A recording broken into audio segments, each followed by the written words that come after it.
Mis amados, Dios les bendiga. Qué gusto poder acompañarles esta mañana, estar junto a ustedes a la distancia para orar juntos, meditar en la palabra. Qué bendición que nos podamos unir en este tiempo. Hemos diseñado este programa que llamamos Madrugaré a Buscarte con la finalidad de comenzar cada mañana tomados de la mano de Dios. No hay una mejor forma que comenzar el día sino dirigiendo nuestros pensamientos a Dios, dándole gracias, alabándole. Por eso la persona que tiene esta práctica y la lleva a cabo con convicción es una persona fuerte espiritualmente.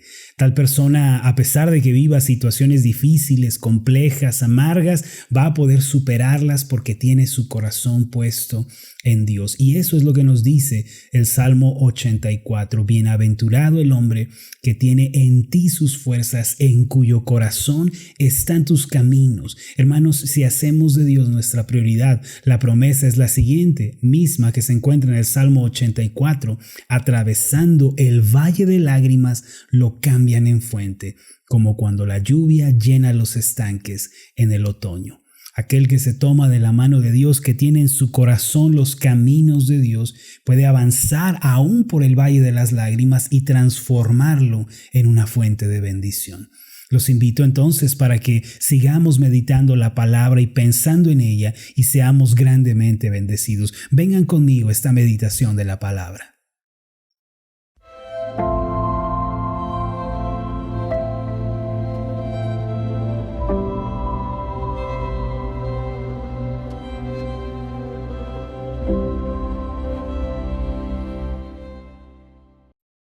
Los invito para que me sigan con esta oración. Soberano Dios del cielo y de la tierra, te damos gracias por la bendición de comenzar un día más con nuestros pensamientos dirigidos hacia ti, con nuestro corazón puesto en tu palabra, Señor, nuestros oídos atentos a lo que tú quieres hablarnos. Padre, eres tú el que hace la obra en nosotros. Por tu Espíritu pones así el querer como el hacer por tu buena voluntad. Hoy estamos aquí, Señor, porque tú nos has movido. Tenemos la convicción de madrugar para buscarte porque tú la has puesto en nuestro corazón. Señor, bendícenos en este tiempo. Prospéranos, Señor. Ayúdanos a entender más de tu palabra. Abre nuestros ojos, Señor, para que veamos y entendamos aquellas cosas que antes estaban veladas. Y en tu misericordia te pedimos que nos concedas el aplicar y vivir, Señor, lo que hemos aprendido. Esto te lo pido en el nombre de Jesús, tu Hijo, mi Señor y Salvador. Amén y amén. Muy bien, mis amados, pues el día de hoy los quiero invitar a que con sus Biblias vengan conmigo a Colosenses capítulo 1, versículo 13. Quiero compartirles este pasaje con el título El poder de la sangre de Jesús. Recuerden que estamos abordando el tema de la semana titulado Nuestra lucha. El pasaje en el que vamos a meditar es Colosenses capítulo 1, versículo 13 y le vamos a dar el título El poder de la sangre de Jesús. La Biblia nos enseña con toda claridad que los creyentes se encuentran librando una lucha, una batalla espiritual. Este conflicto, también conocido como guerra espiritual, tiene tres ejes principales. Primero, el cristiano tiene una lucha espiritual contra el mundo. Esto significa que aunque vive en esta tierra y convive con otros seres humanos, el verdadero creyente no se conforma al estilo de vida de pecado.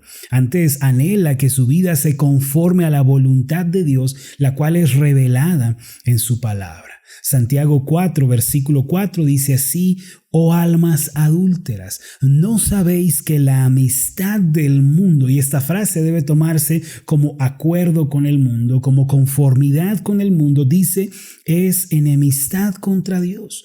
Cualquiera pues que quiera ser amigo del mundo se constituye o se establece o se declara enemigo de Dios. Es decir, el mundo por definición es enemigo de Dios. Por lo tanto, el cristiano fiel y verdadero es también enemigo de las ideologías del mundo que son contrarias a Dios y a su palabra. Esto desde luego no supone ningún tipo de superioridad o de repudio, odio por parte del cristiano hacia otras personas, pues él también es pecador. Más bien, ser enemigos del mundo es sí respetar y convivir, pero no aprobar y practicar lo que el mundo hace. Dicho de otra forma, el creyente es una persona que sabe que es pecador, ciertamente, pero no quiere vivir en el pecado, no quiere estar en oposición contra Dios. Su anhelo es parecerse a Cristo y es vivir como Él vivió en esta tierra. En segundo lugar, la Biblia nos enseña que todo creyente verdadero va a tener una lucha espiritual contra sí mismo. Esto es a lo que Pablo llamó la lucha o la batalla contra el viejo hombre. Es la vieja naturaleza la que se opone a las cosas de Dios dentro del cristiano. En Romanos capítulo 7, versículo 19 y 20 está escrito lo siguiente: porque no hago el bien que quiero, sino el mal que no quiero, eso hago. Y si hago lo que no quiero, ya no lo hago yo, sino el pecado que mora en mí. Mire, antes de creer en Cristo, nosotros vivíamos en pecado siendo rebeldes a Dios. En ese estilo de vida no nos percatábamos de nuestra maldad y corrupción, ya que estábamos habituados por completo al pecado, vivíamos en una terrible iniquidad. Éramos como el pez que nada felizmente en el agua sin saber que está empapado. Sin embargo, cuando nacimos de nuevo por la obra regeneradora del Espíritu Santo, nuestros ojos se abrieron. A partir de ese momento luchamos contra nuestro viejo yo que se resiste dentro de nosotros y se rebela contra la ley de Dios. De ahí que tengamos una lucha espiritual interna. En tercer lugar, la palabra de Dios nos muestra que todos los cristianos tienen una lucha abierta contra Satanás y sus demonios. En Efesios capítulo 6, versículos 10 al 12, podemos leer estas palabras dichas por el apóstol Pablo. Dice de esta forma el pasaje: por lo demás, hermanos míos, fortaleceos en el Señor y en el poder de su fuerza. Vestíos de toda la armadura de Dios para que podáis estar firmes contra las acechanzas del diablo. Porque no tenemos lucha contra sangre y carne, sino contra principados, contra potestades, contra los gobernadores de las tinieblas de este siglo, contra huestes espirituales de maldad en las regiones celestes. Satanás, el engañador, nos resiste y nos tienta con pensamientos contrarios a la palabra de Dios. Él nos invita a través de arrojar pensamientos cargados de maldad a nuestra mente para que demos la espalda a Dios y vivamos en rebeldía contra Él.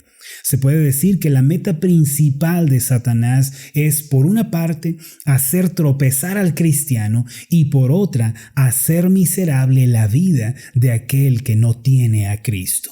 En síntesis, los cristianos tenemos una lucha espiritual real contra el mundo, contra el viejo hombre y contra el diablo. Esta es una lucha muy real y es necesario, mis amados, que estemos al tanto de ella. El primer paso consiste, como ya lo dijimos, en entender contra quién es la batalla que estamos librando. El segundo paso que debemos dar consiste en reconocer que esta lucha es nuestra y estamos participando en ella, y tenemos que darnos cuenta que no podemos librarnos y decir: yo no participo de ella, yo no quiero meterme en problemas. Si somos cristianos, debemos asumir que ya estamos en guerra y en conflicto con estos enemigos antes mencionados. Sin embargo, el tercer paso, una vez que reconocemos contra quién es la lucha, aceptamos que estamos envueltos en ella, el tercer paso que tenemos que dar consiste en comprender la naturaleza de esta guerra espiritual. Y esto último, mis amados, es muy importante.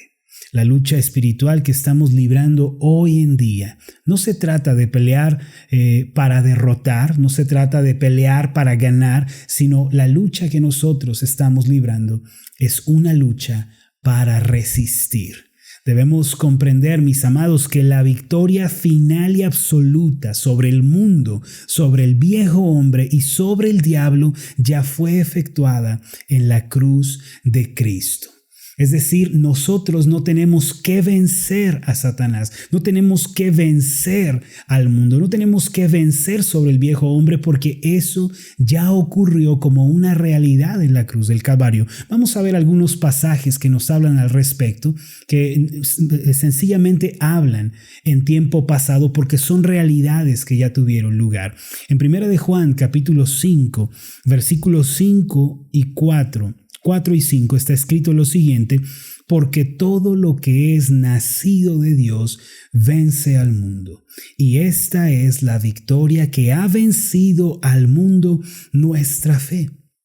¿Quién es el que vence al mundo sino el que cree que Jesús es el Hijo de Dios? Es decir, como Cristo venció al mundo, como Él ya obtuvo la victoria, no estamos obligados a vivir siguiendo la influencia corrupta que contradice a Dios. Ahora, el mismo Pablo dijo en Colosenses capítulo 3, versículo 9, que nosotros ya nos hemos despojado del viejo hombre con sus hechos. Y declaró en Gálatas 2:20 nuestra victoria sobre el viejo hombre cuando dijo: con Cristo estoy juntamente crucificado y ya no vivo yo, mas Cristo vive en mí. Y lo que ahora vivo en la carne, es decir, en este cuerpo, lo vivo en la fe del Hijo de Dios, el cual me amó y se entregó a sí mismo por mí. Así que nuestra victoria sobre el viejo hombre está apoyada sobre la victoria de Cristo en la cruz. Finalmente, Colosenses 2, versículos 13 al 15 dice de esta forma: y a vosotros, estando muertos en pecados y en la incircuncisión de vuestra carne, os dio vida juntamente con Él, perdonándoos todos los pecados, anulando el acta de los decretos que había contra nosotros, que nos era contraria, quitándola de en medio y clavándola en la cruz. Versículo 15: y despojando a los principados y a las potestades, los exhibió públicamente, triunfando sobre ellos en la cruz. Es decir, Cristo triunfó absoluta y rotundamente sobre el diablo y sus demonios al morir y resucitar. Por eso, mis amados, la victoria ya fue efectuada. Lo único que queda para nosotros es resistir. Es como lo sucedido tras la Segunda Guerra Mundial, cuando los ejércitos vencedores proclamaron su victoria. Lo único que quedaba era comunicar la victoria paso a paso a aquellos que todavía no sabían de la guerra que ya había terminado. Y así también sucede en nosotros, hermanos. En otras palabras, la guerra espiritual que libramos los cristianos no es una guerra para vencer a Satanás, para vencer al mundo. No, eso ya ocurrió en la cruz del Calvario. Nuestra guerra, hermanos, es para resistir mientras avanzamos firmes en la fe. Si usted trata de pelear para vencer, entonces está tratando de hacer el trabajo del Señor Jesús. Los cristianos luchamos y peleamos para resistir, para mantenernos en el terreno conquistado por Cristo. Es fundamental que todos aquellos que están peleando lo que Pablo llamó la buena batalla de la fe comprendan que la victoria ya fue efectuada por medio de Cristo. En esto consiste comprender el significado de la sangre de Jesús. Permítame explicarle a partir de mi vivencia personal para después proseguir a algunas verdades bíblicas. Hace varios años yo era un cristiano muy desorientado y muy confundido. No sabía nada acerca de ningún asunto espiritual. Al convertirme a Cristo, desafortunadamente nadie me explicó acerca de la salvación, de la gracia, ni de cómo podía yo crecer en ellas. Esta era la razón por la cual mi vida se parecía mucho a las olas del mar, que a veces estaba arriba y a veces estaba abajo. La salvación de Dios ofrecida a los hombres, tan grande como puede ser, estaba velada delante de mis ojos. No la podía ver, no la podía entender. ya que comencé mi vida cristiana en una iglesia en donde predominaba el sensacionalismo, el espectáculo. Por eso mi vida espiritual era débil y confusa. Solo el Señor sabe por qué me permitió crecer en una iglesia en donde había tanta confusión doctrinal y tanta confusión bíblica. Y debido a que yo estaba ciego espiritualmente, no podía mantenerme firme en la fe. Recuerde que la Biblia dice en Juan capítulo 8, versículo 32, y conoceréis la verdad, y la verdad os hará libres. Esto significa en un sentido opuesto que desconocer la verdad nos mantendrá en la esclavitud. Solo aquel que ha tenido un encuentro con la verdad de Jesucristo y con la luz de su palabra, solo esa persona puede experimentar verdadera libertad. Aquel creyente que desconoce su salvación, que desconoce los efectos y alcances de la gracia, primero se va a volver negativo y resentido. Tal persona no podrá ser optimista ni capaz de concebir esperanza. Se va a quejar de Dios, incluso va a llegar a enojarse con Él. También quien no conoce la salvación de Dios va a vivir en una inestabilidad emocional y mental tormentosa y desgastante. No solo esto, sino aquel que no ha descubierto la salvación y sus alcances va a permanecer bajo la opresión del maligno y va a ser arrastrado por cualquier filosofía y doctrina humanista. He de confesar que esta, mis amados, era mi condición en el pasado. Sin embargo, alabo a Dios y le agradezco porque Él tuvo misericordia de mí. Él fue bueno para mostrarme la realidad de la salvación y guiarme a tener comprensión de su gracia y de su palabra.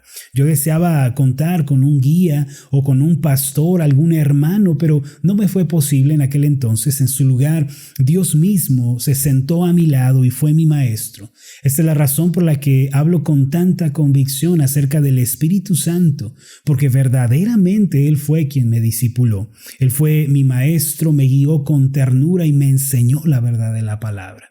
Cuando comencé a entender la salvación de Dios, una de las primeras cosas que el Señor aclaró delante de mí fue que el diablo y su imperio de muerte, es decir, todos sus demonios, ya no tenían poder, ninguna clase de poder sobre mi vida. Esto era algo que no me habían enseñado en la iglesia en la que yo estuve. De acuerdo con la Biblia, la misma sangre de Jesús que me había redimido de mis pecados era la misma que me daba la victoria sobre el reino de las tinieblas. En consecuencia, toda depresión, toda maldición, destrucción, desesperación me habían sido retiradas en el momento en que yo creí en Cristo y no había ni un solo aspecto de mi vida que el diablo tuviera bajo su control. La Biblia nos enseña esta verdad en Colosenses capítulo 3, versículos 12 al 14 que leímos hace un momento. También lo comprendí que cuando un cristiano se mantiene en ignorancia, es un cristiano débil y uno que voluntariamente va a vivir oprimido por el maligno.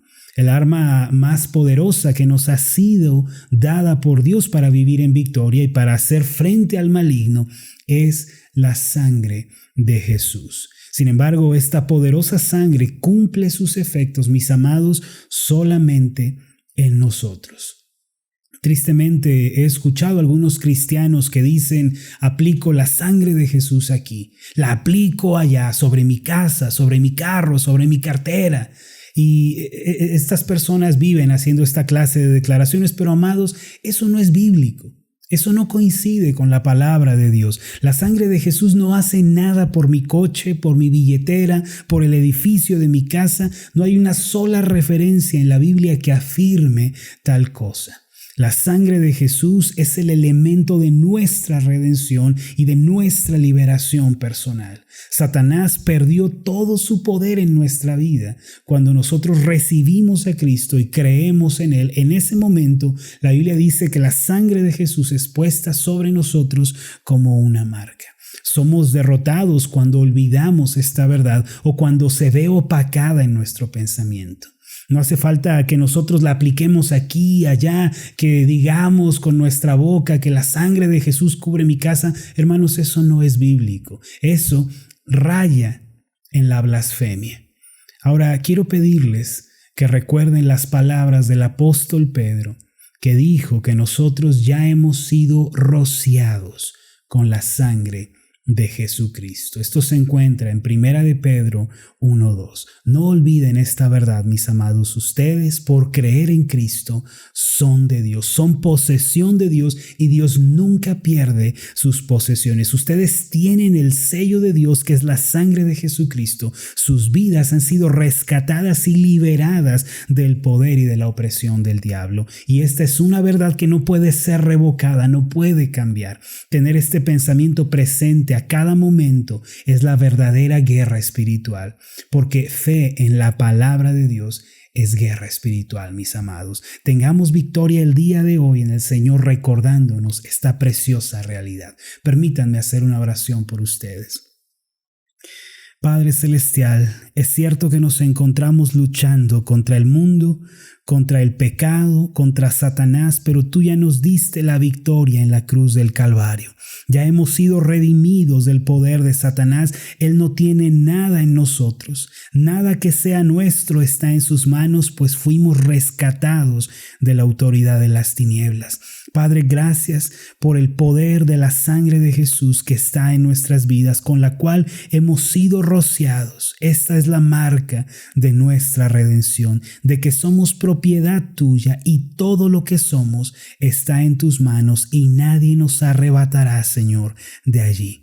Gracias te damos en el nombre de Jesús. Amén y amén.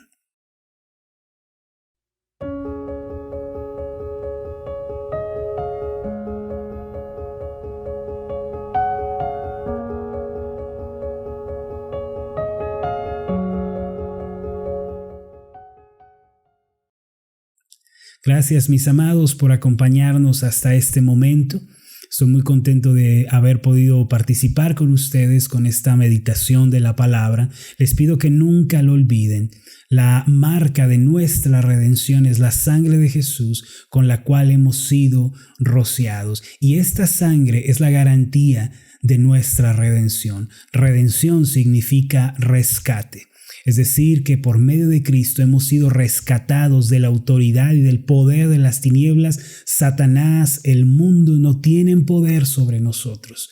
Desde luego debemos apegarnos continuamente a la verdad de la palabra para estar firmes, porque el arma con la que Satanás cuenta para hacernos tropezar es el engaño y la ignorancia. Si nosotros ignoramos la verdad de la palabra, vamos a ser débiles y vamos a tropezar. Pero si nos fortalecemos en la verdad bíblica, vamos a experimentar fortaleza espiritual, fortaleza en nuestra mente y en nuestras emociones. Estoy muy contento de poder acompañarles en este tema tan importante de nuestra lucha como cristianos. No olviden que estamos batallando, que estamos avanzando y estamos firmes en lo que Cristo conquistó y ganó para nosotros. Mi nombre es Marlon Corona y fue un gusto enorme haberles acompañado. Estoy orando que sean prosperados en todas las cosas, que gocen de una buena salud, así como prosperan en su alma. Nos vemos en la próxima.